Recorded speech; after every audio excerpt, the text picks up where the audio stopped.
Well, we're continuing in our study of the fruit of the Spirit. So turn once again to Galatians 5:22 through 26.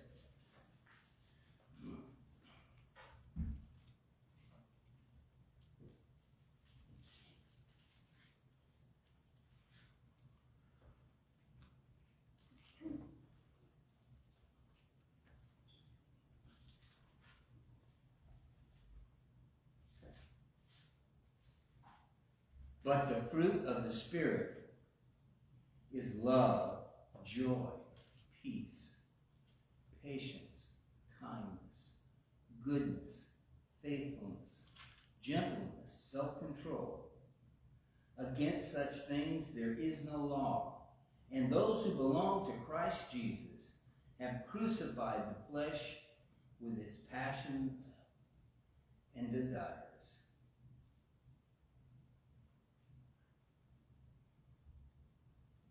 Today we are looking at gentleness. That's a word that is not given very high marks. Gentleness, meekness, in most people's mind, equals weakness. And if there's anything that we men don't want to be, it's weak. So this is one that is really, we have to really look at.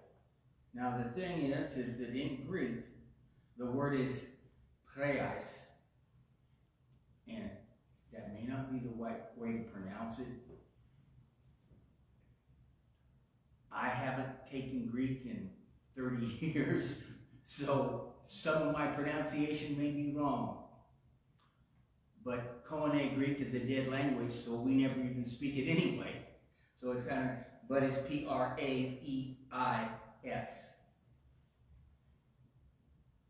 And its definition is strong, but tender and humble. So it deals with both physical and attitudinal things. You know, usually when we think of it, it's just physically being weak. That's what goes through so many people's minds. But the first thing about being gentle is being strong. But being strong in a tender way and still being humble. That's gentleness. As we always do, we want to show that this is something that is divine, that comes from having the Spirit in us, and is a reflection of Jesus and the Father. So let us look at Matthew 11:29.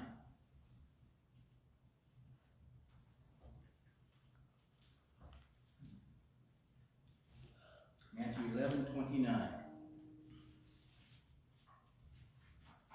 Take my yoke upon you and learn from me, for I am gentle and lowly in heart, and you will find rest for your souls. Jesus wasn't afraid to be called gentle. It was okay. To turn now to 2 Corinthians 10:1.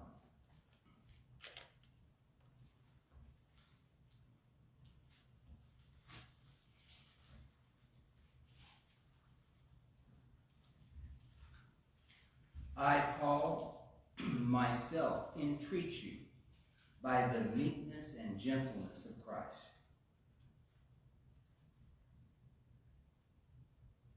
Paul was not ashamed to be gentle and meek like Christ was. He goes on to say, I who am humble when face to face with you, but bold toward you when I am away, I beg of you that when I am present, I may not have to show boldness with such confidence as I count on showing against some who suspect us of walking according to the flesh. He's saying, when I was with you face to face, I was humble, but now I've got to be a little bit more bold. I've got to speak a little bit harder because I don't want to have to do it when I get there. But even in his boldness, he's being meek and gentle. Turn now to Matthew 21:5.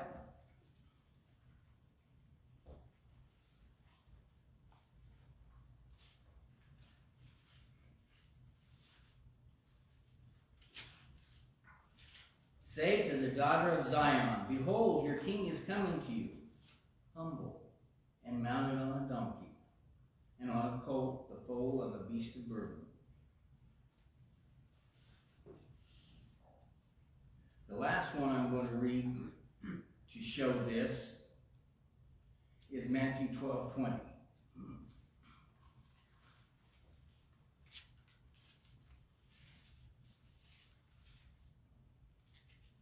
Now this is also a quote from Isaiah 42:3. A bruised reed he will not break, and a smoldering wick he will not quench, until he brings justice to victory. That describes the gentleness. Able to move a bruised reed and yet not break it. The reason I quoted so many of these is because, like I said, gentleness is hard for us to get our head around. So I wanted it to really understand that Jesus was gentle and wants us to be gentle. But this verse gives us a real picture of that gentleness.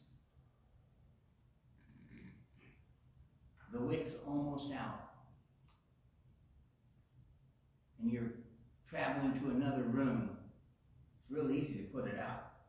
But he's so careful, so gentle, that he wouldn't put it out. What I see in my mind, when I hear the gentleness, is my mind goes to all of those doctor shows on TV. In every one of them, there is a crazy surgery where nothing's right, and they're in there, and they're being so precise because the slightest misstep will cause death or paralysis or whatever. That's the idea that I want us to get about being gentle, is that taking the precision not to hurt, not to break the reed, not to stop that wick from burning, taking the extreme care to do the right thing. I'm going to go through a couple of little stories here to show some examples of this. We'll turn to Matthew 18:12.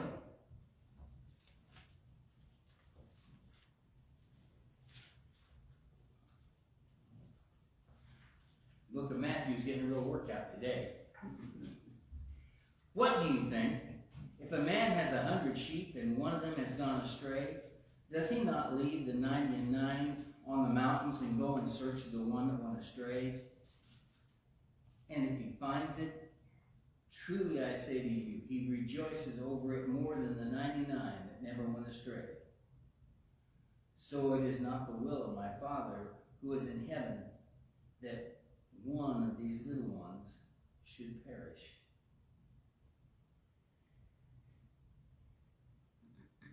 I've said many times that people who claim to be Christians have done more harm to the kingdom of Christ than any of his named enemies, it takes the gentleness and the care to worry about the sheep. That's gentleness. To go off and look for that one. To be careful of the feelings of the people around you. To be gentle.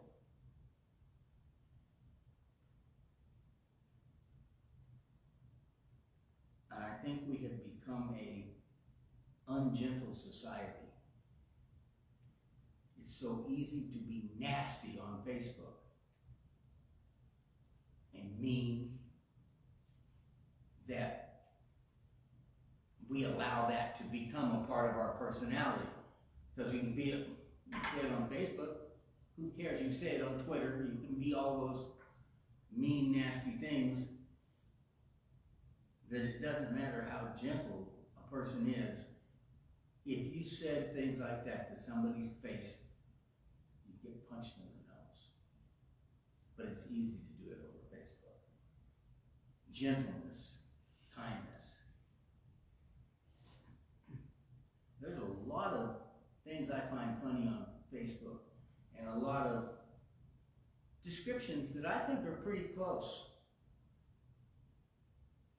But I don't repost them because they are not gentle or kind. They're just plain flat out mean. They may be true, but gentleness trumps truth. You don't have to say everything you know. You don't have to always do that. You don't lie, but the fact is you don't always have to be mean. You can be gentle and kind.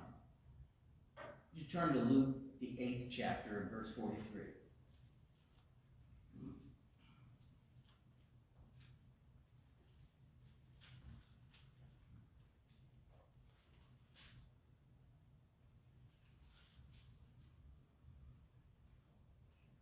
And there was a woman who had a discharge of blood for 12 years.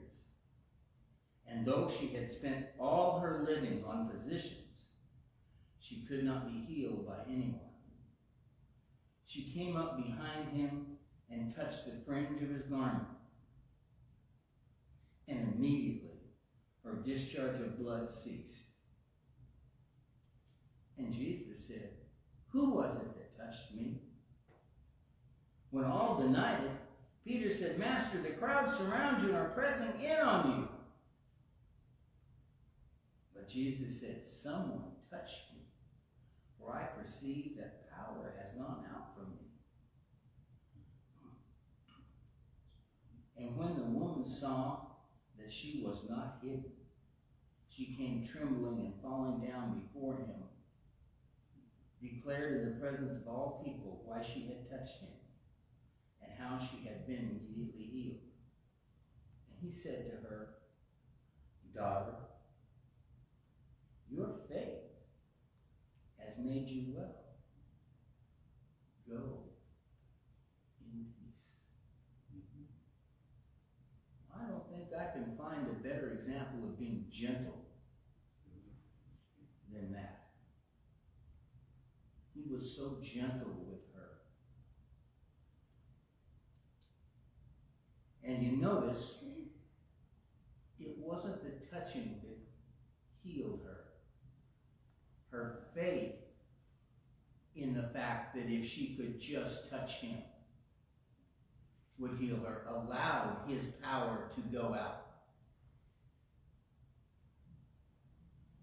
As Peter said, people are just touching you all over. Those of us who've been to India understand exactly what he's talking about. You're going to be touched all the time. But because she had faith, this touch was different. And he wanted her to know. That's why he goes, "Who touched me?" Because he wanted to give her the comfort that she needed as well as healing.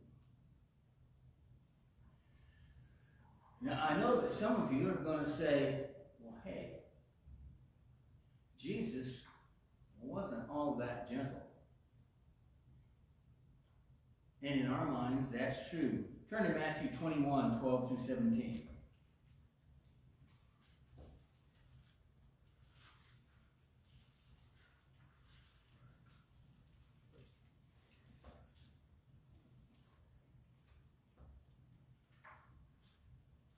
And Jesus entered the temple and drove out all who sold and bought in the temple, and overturned the tables of the money changers and the seats of those who sold pigeons. He said to them, "It is written, my house shall be called a house of prayer, but you make it a den of robbers." That doesn't seem very gentle. And now, I want you to get the right picture too here. This was not a card table. This was not even tables like we have in our house. They didn't build things with little pieces of wood. These were heavy tables.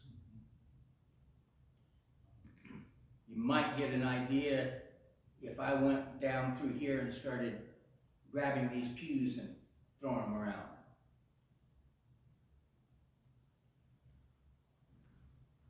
That's not very gentle. Well, as Paul said, sometimes you have to be a little bolder. But you have to be as gentle as you can. It reminds me of a line from a movie that's used in police training. And it's a good line for Christians. Be nice. Be nice. Be nice. Until it's time to not be nice anymore. I want you to turn to Matthew 23, 27.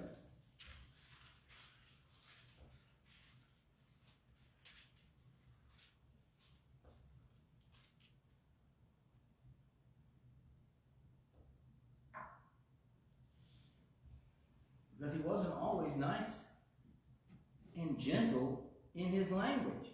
"Woe to you, scribes and Pharisees, hypocrites! For you are like whitewashed tombs, which outwardly appear beautiful, but within are full of dead men's bones and all uncleanness." And we'll go down to verse 33. "You serpents, you brood of vipers, how are you to escape being sentenced to hell?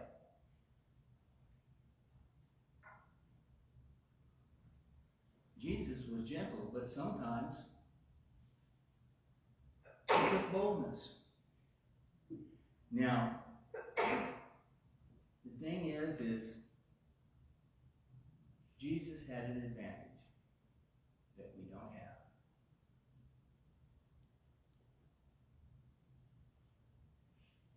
Turn to John, the 2nd chapter, verse 25. That's the Gospel of John. 2 and 25. "And needed no one to bear witness about man, for he himself knew what was in man." And we'll look also at Luke 11:17.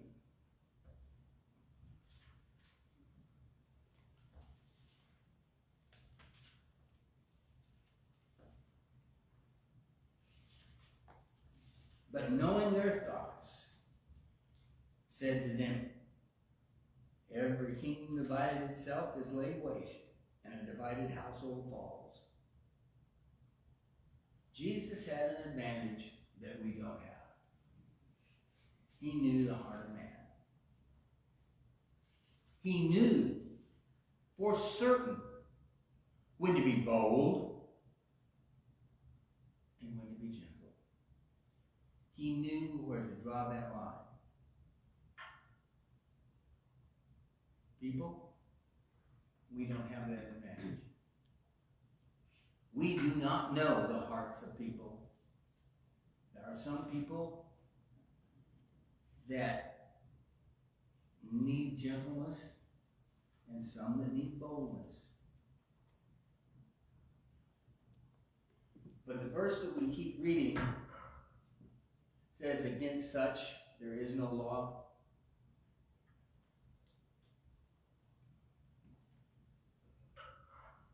Do your best to be gentle, to be gentle, to be gentle, until it's time to not be gentle anymore.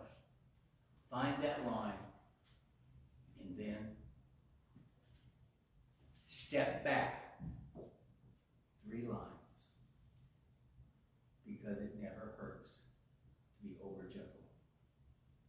You can always get bold later. Be gentle. Remember that we don't know what people are feeling. We don't know what they're going through. The nastiest person can sometimes respond so much better to a gentle approach than a harsh one.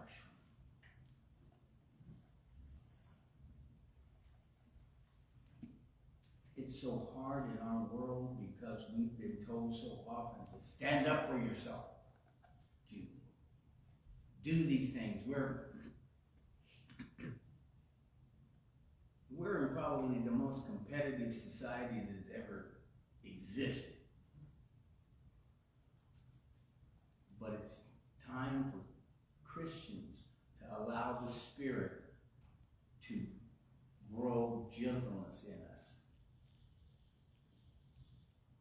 To grow a spirit of caring, because that's what gentleness is a spirit of caring. Worrying about the other people around you.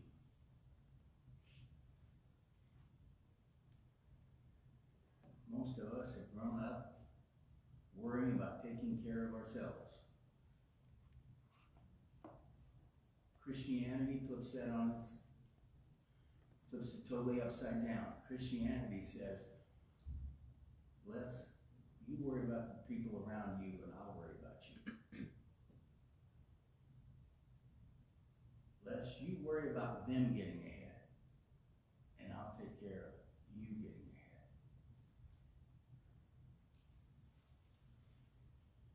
Gentleness, like all of the other fruit of the Spirit, is divine.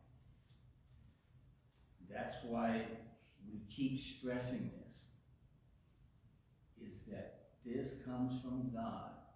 You don't get any credit for being gentle and kind and loving, because that's not in our natures.